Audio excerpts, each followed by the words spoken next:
much. Thanks a lot. And welcome, sports fans. Welcome to whatever it is this turns out to be. I got something to show you here. It's kind of fascinating. This is the model of a structure located 50 feet under the water where 5 lady aquanauts spent 14 days. Looks kind of like a laundromat, doesn't it? It does, really. My wife has spent many an hour at the laundromat. Anyhow, our first guest today is one of these lady aquanauts, one of the first women ever sent underseas by any government, and we're going to meet her as soon as we have said hello to our panel here on To Tell the Truth. Bill Collins. Peggy Cash. Kitty Carlisle.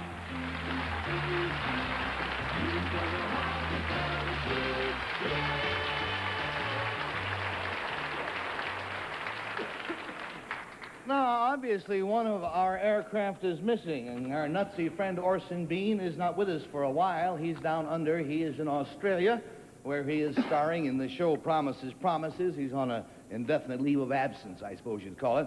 But he has sent us a freewheeling friend of his and of ours, Mr. Gene Rayburn. Hey,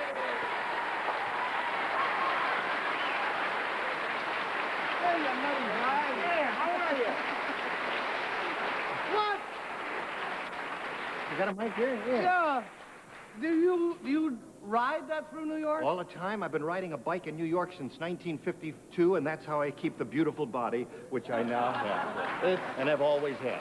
Good heavens. At a light, nice Yeah, bike weighs there. half an ounce or something Yeah. like that. A lot of fun. I wish you luck. I wouldn't walk in the streets of New York, let alone ride one of these things. But park it and sit down and play the game. Gene Rayburn. Hello there, group. Gene, you've played this game before, haven't you? Oh, yes, indeed. And you're going to go through with it anyhow, huh? Yeah, I know. I love it. This is a lot of fun. All right, well, let's take a crack at it. Let's see how we go. Let us meet Our Lady Aquanaut.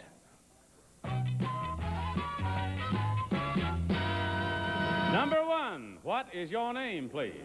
My name is Peggy Lucas. Number 2. My name is Peggy Lucas. Number 3. My name is Peggy Lucas. All right, and of course, only one of them's telling the truth. We got to find out which one of these 3 young ladies is Peggy Lucas, and here is her affidavit. I, Peggy Lucas, am an aquanaut. Recently, I spent 2 weeks 50 feet below the surface of the Caribbean, where I lived in 2 large steel tanks. This is a cutaway photo of the 2 structures which served as both home and laboratory for the 5-woman team that took part in the most ambitious oceanographic research program in history. We studied such things as the responses of fish to visual dangers and the ecology of seagrass. As an engineer, my main job was to keep our underwater habitat, called Tektite 2, and its life support systems in top working order. Tektite 2 boasted a freezer, an electric stove, and a TV set to while away our limited leisure hours. Everything was just like home, except for an ever-present television camera which monitored our every move. Happily, one area in our underwater home was discreetly hidden from that all-seeing eye, the inside of our shower. Signed, Peggy Lucas.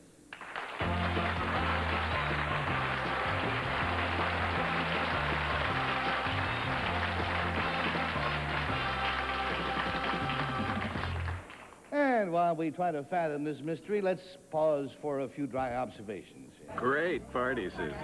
Call now 800-646-1151. Now then, keep it in mind that all 3 of these delightful young ladies claim to be Peggy Lucas, Lady Aquanaut, and we'll start the questioning with William Cullen, please. All right. I happen to have a great deal of technical and scientific information about this, so you'll forgive me if I ask this. Number 3, who's Lloyd Bridges?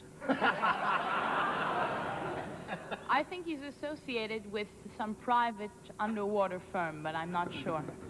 Well, serves him right. That's all I have to say. Number 2, who is the head of your Aquanaut project? Dr. Jim Miller from the Department of the Interior. Number 1, I happen to know Dr. Miller very well, and may I say that the shower was not always completely hidden from view. And You're full of nothing but lies this morning. Lies, lies. and my compliments to the three of you ladies. What? Number two, what astronaut who performed in a space capsule later transferred to the Aquanaut department or team or whatever? That'd be Scott Carpenter. Thank you, Bill, and that takes us to Peggy, please. Number two, how many girls are on this project? There are 5 of us on my team. And so there are only 5 living at one time in the capsule. That's right. Number 3, who cooked? I did. All the cooking? No, for myself. We all cooked our own meals individually. But You we did? throw them all. Yes. Wouldn't it have been better to eat it all together and you only have to do the dishes once? Well, there aren't really that many dishes to do. It's pre-prepared foods. And number 1, did you curl your hair at all? Did you do your hair up and everything for 5 other girls? No, I didn't. So you just... number 2, did you have to wear a special kind of suits or could you wear blue jeans and shorts? In the habitat, you could wear whatever you wanted. When you went swimming, you wore a wetsuit. Number 3, did you go out of the capsule for long periods of time? I only went out for approximately 2 hours a day. But the other members of the team were out for much greater lengths of time. Thank you. Number 1, wasn't it unnerving to have a television camera on you at all times except the shower? I would have been the cleanest person there. I'd have lived in the shower. No, it wasn't really. After a while, you didn't even realize it was there. Thank you, Peggy. Let's go to Gene Rayburn. Okay, Gare. Number 2, would you go like this? Now, would you go like this? I don't have any water in my ear. Okay. Just checking. I thought if you had a little water in your ears, you might be the one there. Number 3, how does it feel when you wear a wetsuit? Is it icky? It's very uncomfortable and very warm before you're in the water. And then after you're in the water, it feels good? When you've been in the water for a bit, you might even feel chilly, I would say. Yeah. Number 1, why is a wetsuit so warm? Well, because of the composition that it's made out of. It's rubber. Number 2, did you ever get on each other's nerves? No, we got along very well. In fact, we got along better under the water because we were trying harder at it than we did on the surface. Thank you, Gene. That takes us to Kitty. Number 3, I don't understand why you had to have a shower if you were in the water all that time. Well, there are unclean things in the water. Ah, I see. Number 2, what kind of psychological test did you have to take to get this job? None whatsoever. Really? Number 1, where did you get your engineering degree? The University of Pennsylvania. And number 3, were you studying schools of fish and their habits of mating and feeding and so forth? Yes, the scientists on the team were studying not so much the habits of mating as their reaction to visual stimuli. Number 2, what schools of fish were you studying in particular? I wasn't doing any of the studying, but the girls that were studying it were studying damselfishes. What are they? That's the common name. They're pomacentric is their scientific name. Oh, thanks a lot. I don't know. I'm an engineer. And that does us in. That's all the questioning we're going to have time for, and we have to make up our minds as to whether it is number 1, or is it perhaps number 2, or who knows, could it be number 3? In any event, we pay $50 for each wrong vote, $500 when all of the votes are wrong. Bill Cullen started this whole thing, Peeping Tom Cullen. So do you want to vote? I had my mind all made up until number 2 sort of stumbled over the fish there. And I figured if she lives down there with those girls, she must have heard them talking and know more about the fish than that. So I voted for number 1. Okay, that's 1 for 1, and Peggy's up. Well, I think number 3 is in show business. And I don't know, number 2 looks the most like she likes the water, so I voted for her. She looks like she swims. All right, we're going down the line. It's 1 for 1 and 1 for 2, and what does Gene Rayburn think? Well, I believe that number 2 looks like the least likely one, and that's why I voted for her, with bubbles and everything coming up out of the You water. figure you got a sneaky producer. Yes. Okay, and we go to Kitty Carlisle. I voted for number 2. I don't think she stumbled one bit over the scientific name of the fish. She looks like a healthy, athletic girl who's got a very nice, clear, pale blue psyche and would get along with everybody. And is clean. And very From clean. under all that water all that time. All right, you no doubt have made up your mind at home. Let's find out if you're right.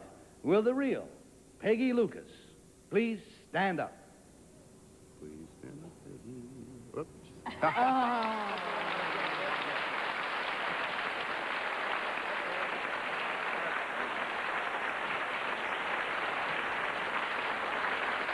Thank you, Peggy. We'll come back to you in a moment. Let's check out number one. Number one, what is your real name, please, and what do you do? My name is Joyce Stoff. I work for Teletape Productions here in New York, and I handle the distribution of To Tell the Truth. Yeah.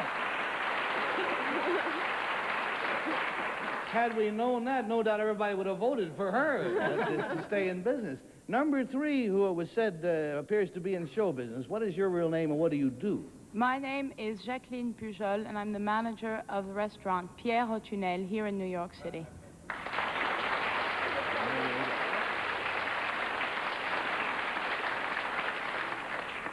I suppose, Peggy, the obvious question is that nobody asks, which is, why 5 girls? Why not 2 fellas, 3 girls, or whatever mixture? That was more for convenience sake. The habitat isn't designed for co-ed teams. It just is a physical impossibility. You would have just have to been too close together on too intimate terms to make it work out, right? Well, it's a confined space, and so they were all male teams, so ours was the one all-female team out of the 10. Do you suppose that this in any way paves the way for any of you girls becoming astronauts, or there being girl astronauts indeed, whether it's you or not? I think that the behavioral studies will be the determining factor. NASA is involved in the project also, and they were looking at, how we reacted, and this may be the determining factor whether we will or will not be in it. Well, you're a delightful young lady, and welcome to the surface, and welcome to you imposters. Thank you very much for being with us on To Tell the Truth.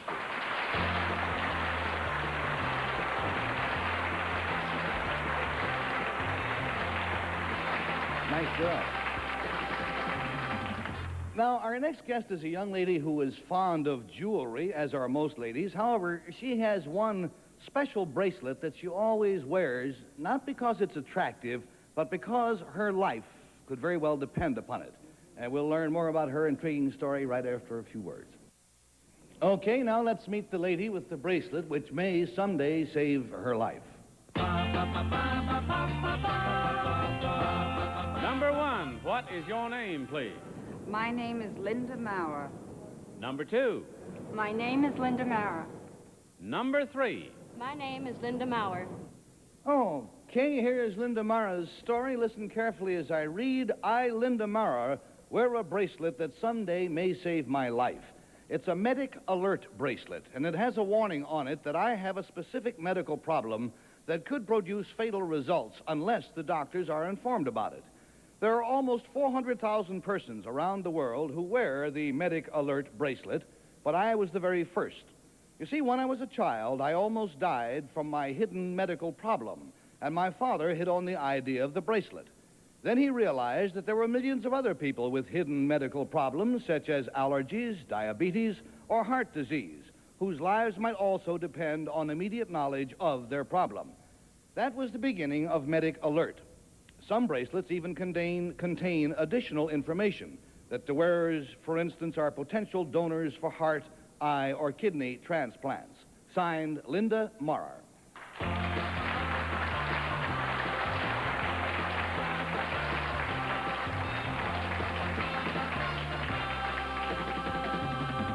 And before we go any further, ladies, can you each of you hold your bracelet up so that, and just take a picture of the closest one. So that we can get an idea of what these look like. It'll just give you a smart idea. Yeah, it has the caduceus sign on it and so forth. Okay, now, Peggy, you want to go? Yes, thank you. Number three, was your father a doctor? Yes, he was. Do you want to say what was wrong with you, or is that a secret? No, it's not. I'm very allergic to tetanus antitoxin. Oh, number three, has that bracelet ever come in handy for you? I mean, has it ever saved your life? I've never had to make use of it. Good luck, I'm glad. Number one, if it says that you've got a disease on that bracelet, would they also give the recipe for curing it? I mean, like what do you call it, the treatment? No, you would expect that when a doctor sees what is wrong with me, he would then know what not to give me. Thank you. Number two, I think a very famous athlete wears one of those. Could you tell me who that is? Billy Casper. What has he got? I believe it's heart trouble. I'm not certain. Number three, I think that there really is a terrific idea. Is it a club? I mean, do you join, or do you just send off to your father for the bracelet? How are they made available?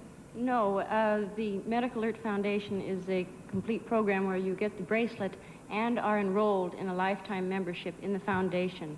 And your name is... Let's continue that because I know a lot of people like to know your name and what? Your name and your medical problem are kept on file in the main headquarters of the foundation.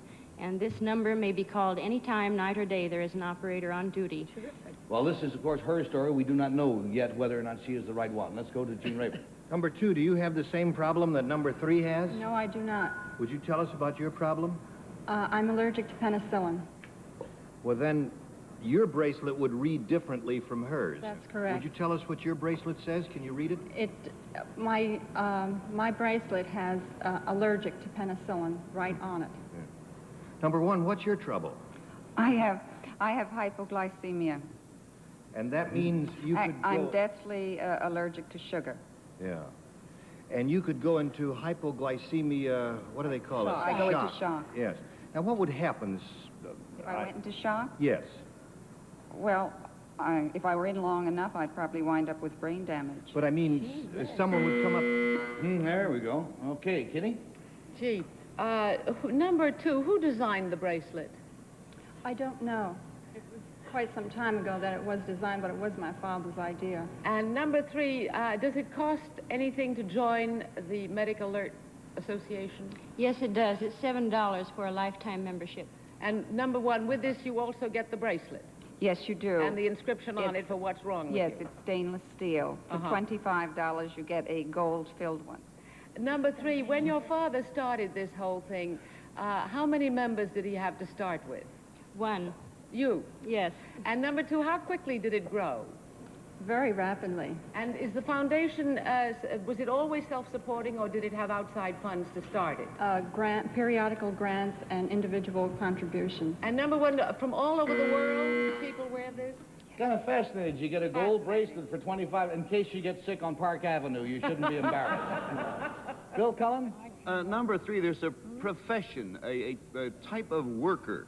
They have done a lot of work in and around New York who wear, if not bracelets, something around their neck or something, stating what their profession is and in case of accident or injury. Do you know what that profession is?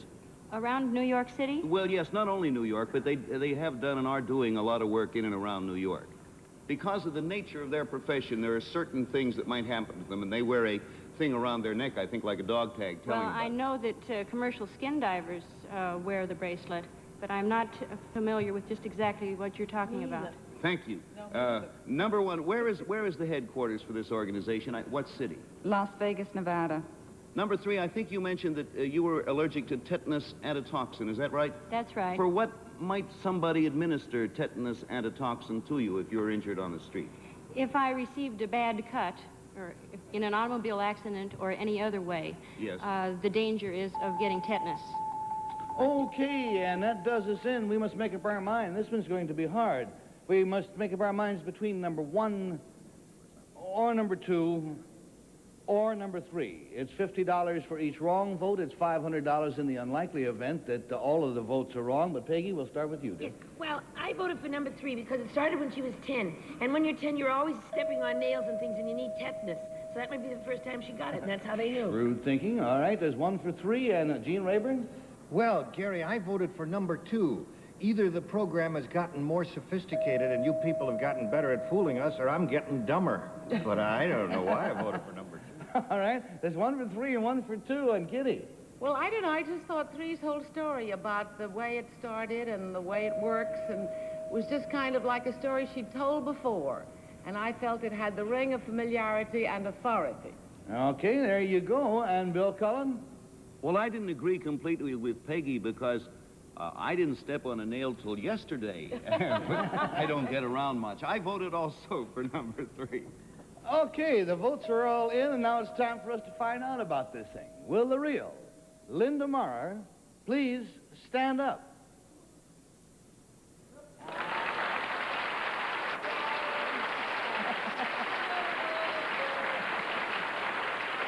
Thank you, Linda. Hey, panel, you're hot today. Number 1, what is your real name, please, and what do you do? My name is Constance Murphy. I'm the box office treasurer at Town Hall. Good. And number 2, what is your real name, please, and what do you do? My name is Joan Bryan. I'm a homemaker and mother of 2 boys.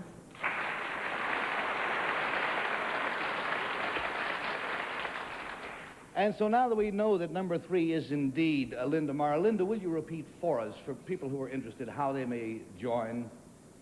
All they need to do is to write to Medic Alert, Turlock, that's Turlock, California. And they will be sent information and order blank, which they may fill out. Mm-hmm. Okay, fine. That's going to save us a lot of mail. Will help a lot of people, I hope. I actually know some alcoholics who have on their bracelet. And it says on the bracelets, in case of accident, don't give me booze. True. It sounds silly, you know, but it doesn't knock him off the wagon. Eh? It's a great idea. Linda, it's nice having you with us. Ladies, you were just fine. Thanks for being with us here today on To Tell the Truth.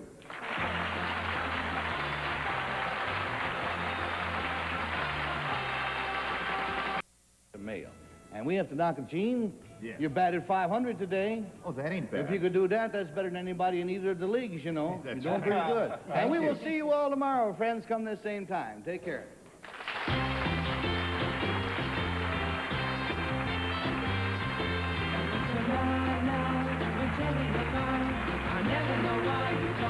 Promotional consideration provided by American Airlines. Traveling on business or traveling for fun, it's good to know you're on American Airlines. This is Johnny Olson speaking for To Tell the Truth, a Mark Goodson, Bill Todman production.